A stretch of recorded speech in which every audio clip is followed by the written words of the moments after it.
Kung ikaw ay nasa edad 51 to 60 years old, shout out po, at nais mong mag-ipon para sa iyong retirement fund, ang pwede mong simulan ay Kaiser Ultimate Health Builder. Ito ay level 1 investment na pwede mong simulan kasi ito ay may tatlong component na kasama: healthcare, life insurance, at investment. So sa Kaiser, after mong mag-ipon, meron kang magagamit pang ospital at pwede mo din itong ipamana. So 7 years mo lang siyang pag-iipunan. And then 13 years waiting period. And then total niya is 20 years maturity value.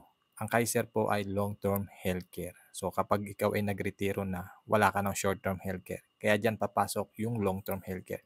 Sa Pilipinas, si Kaiser lamang po ang HMO na may product na long-term healthcare. Kaya dito sa Kaiser, long-term healthcare, HMO, after nun, meron ka nang magagamit. So ito yun. So kapag ikaw ay nag-apply sa Kaiser, no, at na-approve yung policy mo ngayon, halimbawa, ikaw ay insured ng term life insurance. So kung ikaw ay wala pang isang buwan na nag-iipon, meron kang accidental benefits in case something bad happen, accident ang death, ang cost. So may makukuha ang pamilya mo na 675,000 pesos. Kung normal death naman, kung ikaw ay 2 years nang nakakaipon sa Kaiser, so in case something happen, no, normal death, so 337,500 ang makukuha ng pamilya mo. So tayo ay covered ng term life insurance hanggang 20 years. Okay po? Ngayon, kapag ikaw ay naka-isang taon na nag-iipon sa Kaiser, meron ka nang magagamit. Pre-annual physical examination. So ito po ay pwede ka nang magpa-check up. So maalagaan mo na yung katawan mo. For 7 years yun. At meron kang pre-dental benefits. For 7 years din, maalagaan mo na din ang ngipin mo. And then meron kang annual benefit limit na 60,000. Ito yung hospitalization na or inpatient kung ikaw ay naku-confine or na-admit. Basta hindi siya pre-existing illness. So taon-taon meron kang magagamit na 60,000 kung ikaw ay na-admit or naku-confine. Then after 7 years, so covered ka na ng pre-existing illness, dreaded illness, maternity sa babae. And then meron tayong policy fee na 500 for 7 years. So ang total contract price ng Kaiser ay 308,813 pesos. Ito ay Plan K75 para to sa edad na 51 to 60 years old. Ngayon, good news, kung hindi ka nagkasakit sa loob ng 7 years, hanggang 13 years, no, total 20 years, hindi mo nagamit yung healthcare fund mo.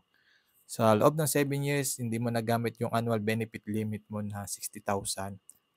Ibabalik ni Kaiser yung ating inipon na total contract price na 85%. Okay?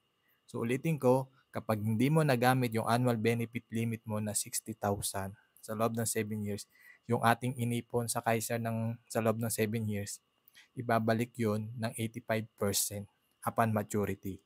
So kung ikaw ay umabot ng 20 years,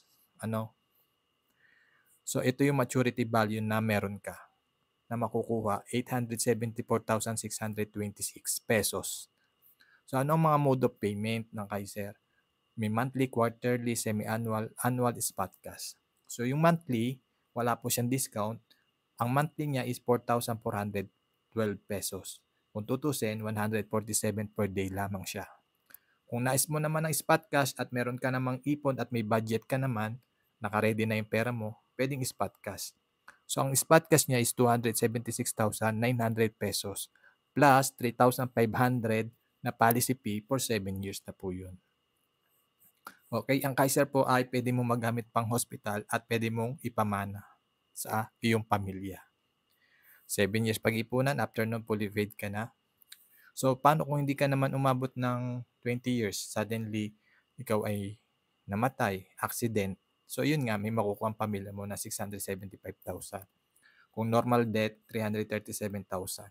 Kung hindi ka naman nagkasakit, hindi ka naman namatay, humaba ang buhay mo, may maasahan ka na maturity value na 874,626. So to know more about Kaiser Long-Term Healthcare, comment #Kaiser para masendan ka ng pre-quotation o para mag-guide ka namin. Thank you for watching. Tandaan, Ang pagtanda hindi natin mapipigilan, pero yung paghahanda, pwede nating mapaghandaan. Thank you for watching.